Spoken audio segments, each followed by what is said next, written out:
cấp tại network man mét យើងមានបងតកប់នេះមាន3ម៉ែត្រ6ម៉ែត្រ12ម៉ែត្រ14ម៉ែត្រ16ម៉ែត្រ22ម៉ែត្រដល់ជួយគេ បើនិយាយចេះទៅ1ម៉ែត្រក៏មានដែរ ទូទៅតាមអតិថិជន ចាំបាច់ហត់អីថា1ម៉ែត្រក៏បានដែរបងត្រូវកែ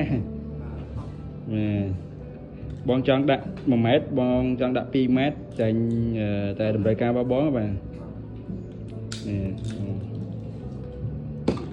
ចាអានឹងមានពណ៌វា បាទ ដាក់តាមពណ៌អាហ្នឹងតែខុសពណ៌ដេកទៅហ៎ បាទ តែចាំតាមលំដាប់ពណ៌របស់វាណាតិចឃើញថា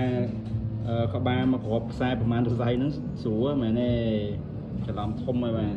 ហើយយើងកັບហើយយើងមានឧបករណ៍តេស្តហ៎ មាន ណាឧបករណ៍តេស្ត នេះផងនៅជាប់ជាមួយ អូនេះបាទនេះពេលយើងកັບហើយយើងតេស្តបាទនេះឃើញទេនេះ signal របស់វាបើសិនជាវា load គ្រប់ signal ហ្នឹងគឺអូខេយើងមិនបាច់ចាំដោតគូទេ ហាងហ្នឹងមានលក់ទេបង បាទហាងយើងមានលក់ទៀតអូញាក់សាអញ្ចឹងខ្សែ network ឧបករណ៍តេស្ត network ក្បាលកັບ network មកអេមបាទជើញមក BCS មកអរគុណ